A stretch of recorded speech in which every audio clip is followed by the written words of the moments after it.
네, 오늘 저희 그 할머니, 외할머니 때문에 외할머니가 이제 서울에 계시는데 그 지방에 농지를 좀 가지고 계셔서 여기에 농사를 또 이제 자주 지으시다 보니까 공익 직불금을 신청하라는 연락을 받고 이것이 뭔지 조사를 하게 됐습니다. 그러면서 조사를 하면서 겸사겸사 정보를 공유하기 위해서 또 유튜브에 기록을 하게 됐습니다.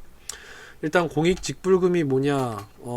비슷한 말로는 공식적인 말은 아니지만 농업 직불금, 농사 직불금이라고도 할 수 있겠습니다. 할머니 말에 의하면은 농지 갖고 있으면 돈 준다더라 이렇게 얘기를 하셨는데 요 부분에 대해서 한번 생각을 알아보도록 하겠습니다. 일단 공익직불금이 뭐냐? 개념은 정부가 농업인에게 일정 소득을 보전하기 위해서 그리고 그 일정 소득을 보전하여서 먹거리 안정 등의 공익성을 추구하는 정부 보조금입니다. 관련 법령은 농업 및 농촌 공익기능 증진 직접 직불제도 운영에 관한 법률 여기에 관련 법령이 근거하고 있습니다. 신청 기간은 4월 1일부터 5월 31일까지인데 아마 매년 요 기간에 신청을 하지 않을까 생각이 됩니다. 저도 이번에 처음 알았는데 자격 요건을 보면 일단 간단히 정리해서 보고 뒤에 가면서 그 홍보 자료로 만들어진 팜플렛을 제가 캡처한 화면으로 설명하도록 하겠습니다. 요건을 보면 2017년부터 2019년까지 1회 이상 직불금 수령한 농지 아니면 2016년부터 2019년 1회 이상 직불금을 수령한 농민 그 다음에 농업 이외에 종합소득 금액이 3,700만원 미만인 농민 그 다음에 공익 직불금 신청 직전 연도 3년 중에서 1년 이상 0.1 헥타르 이상 그리고 거주지가 농가 지역의 주소여야 한다고 합니다. 농지를 두고 서울에 거주를 하면 불가능하게 하다고 하죠. 그래서 지금 저희 외할머니가 그래가지고 이제 확인을 해달라고 이렇게 하셨는데 작년까지만 해도 그 지방에 거주지를 두고 거의 이제 계시다가 최근에 코로나도 있고 여러 가지 이유로 이제 좀 서울에 오셔서 거주지도 좀 옮기시고 서울에 이제 주로 많이 이렇게 있게 되셨습니다. 이러다 보니까 농사는 이제 계속 지을 거고 지으셨고 지을 예정이고 지으시는데 직불금 신청에 있어서 요건 제약 사항이 있어서 조사를 다시 하게 됐습니다. 일단 농지 요건이라든지 농민 요건, 소농 자격 요건이 있으니까 관할 읍면 사무소에 일단 문의를 드리는 걸 추천을 드립니다. 팜플렛으로 일단 다시 확인을 해보겠습니다. 공익 직불금 조금 크기를 확대해서 보면 네. 공익 직불금, 농업 직불금, 농사 직불금이라고 하죠. 팜플렛에서 보면 그 기본형 공익 직불금 지급 요건에 대해서 알아봅시다 해가지고 보면은 지급 대상 농지, 농업 경영체에 등록된 농지로 종전에 쌀 직불, 밭 직불, 조건 분리 직불의 대상 농지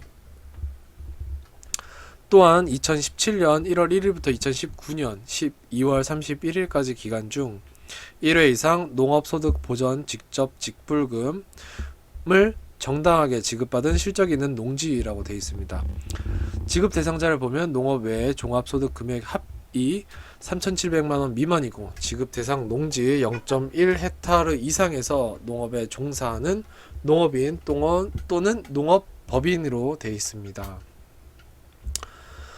요 부분이 이제 문제인데 다만 주소지가 농촌 외 지역인 경우에는 농업을 주로 하는 자라는 것을 증명해야 된다고 합니다.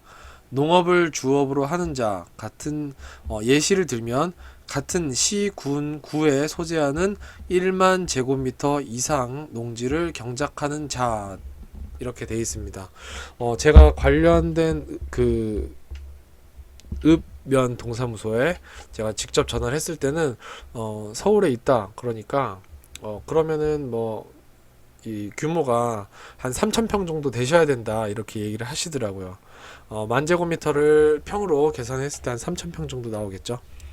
그러니까 결국은 그만큼 크기 때문에 내가 주업으로 삼고 있는 것이 결국은 농업이다라는 것을 어쨌든 증명을 해야 가지고 있는 농지에 대해서 농업 직불금이 나올 수 있다라고 합니다.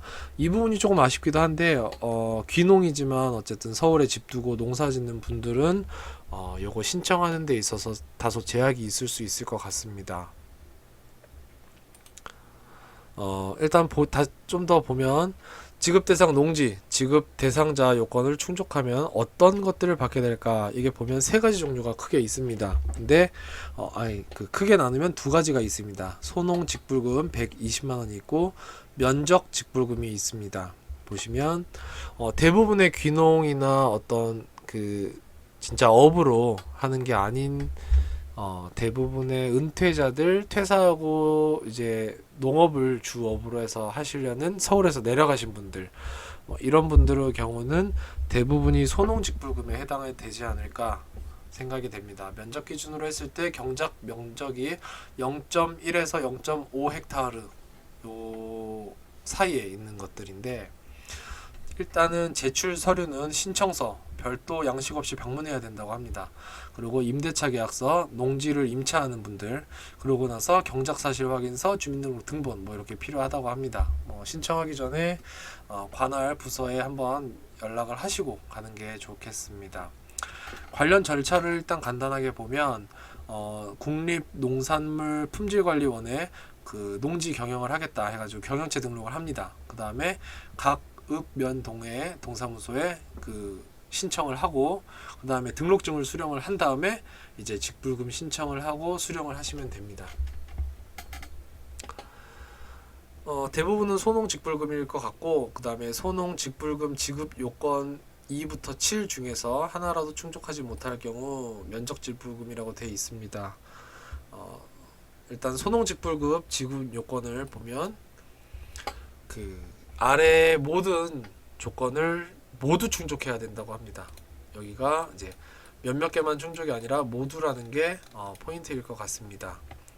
소농 직불금 대상자를 보면 지급 대상 농지 등의 면적 합이 0.1에서 0.5 헥타르 이하 그 다음에 농간의 모든 구성원이 소유한 농지의 면적 합이 1.5 헥타르 미만 그 다음에 3년 이상 영농에 종사 그 다음에 3년 이상 농촌지역에 거주 그 다음에 농업 외에 종합소득 금액이 2천만원 미만 그 다음에 농업 외에 종합소득 합이 4,500만원 미만 농간의 모든 기본 직접 직불금 지급 대상자 각각의 축산업 소득 금액이 5,600만원 미만이고 시설 재배업 소득 금액이 3,800만원 미만인 자 이렇게 되어 있습니다.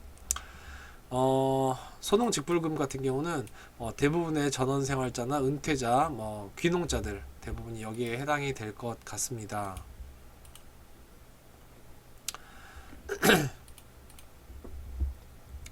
그 다음에 이제 면적 직불금을 계산하는 방법은 이게 잘 보이실런지 모르겠습니다. 이게 보면은 면적 직불금 계산 방법이 간단하게 또 팜플렛에 있는데 네, 요거는 제가 불러주는 건 크게 의미가 없을 것 같습니다. 이거는 직접 계산을 하신다면 캡처를 해서 한번 참고해서 계산을 해보시면 될 것 같습니다. 예를 들어 보면 구분이 이제 지능지역 논밭 1헥타르인 경우 1헥타르당 205원을 곱해서 0.1에서 2헥타르 구간이면은 이제 205만원 1.5헥타르면은 178을 곱하고 또 0.1에서 2헥타르 초과 되는 2헥타르에서 6헥타르 사이는 또 170을 곱하고 이렇게 해서 이 각각 구간별로 금액을 곱한 다음에 그것을 다 합산해서 이렇게 263만원, 175만 5천원 이렇게 금액이 나옵니다. 면적 직불금의 지급 기준을 보면 면적 직불금은 지급 대상 농지 면적의 지급 단가를 곱하여 산정한다. 기준 면적 구간별로 1구간은 2헥타르 이하, 2구간은 2헥타르에서 6헥타르 이하, 3구간은 6헥타르 초과로 구분을 한다. 지급 상한 면적은 농업인 30, 농업법인 50가지고 지급 상한 면적은 논과 밭의 면적을 모두 합해서 산정한다고 되어 있습니다. 네. 네, 이제 이렇게 정리를 했고, 여기서 주의할 점은 굉장히 좀 논란이 있는데 2020년도부터는 2017년에서 2019년도 사이에 단 한 번이라도 직불금을 수령한 이력이 있는 필지만 신청 대상이라고 합니다. 즉 정리하면 수령 이력이 필요하다는 겁니다. 내가 공익 직불금을 신청하는데 그 직불금을 수령한 이력이 있어야 그 공익직불금 신청이 되는 겁니다. 이 부분은 상당히 논란이 있는 법이기 때문에 확정적인 확인은 각 필지에 관할 읍면 동사무소에 일단 문의를 하셔야 될 것 같습니다. 지금 현행법상으로는 제가 알기로 2017년에서 19년 사이에 한 번이라도 직불금 수령을 못했다라면 계속 신청이 안 되기 때문에, 왜냐면 또 신청을 하려면 또 한 번이라도 수령 이력이 있어야 되기 때문에 이때 수령 안 됐으면 앞으로 현행법상 영원히 신청이 안 될 수도 있습니다. 네, 이 부분은 한번 문의를 해보시고 진행을 해보시면 될 것 같습니다. 일단 저도 겸사겸사 알게 된 농업 직불금에 대해서 공익 직불금에 대해서 한번 정리를 했습니다.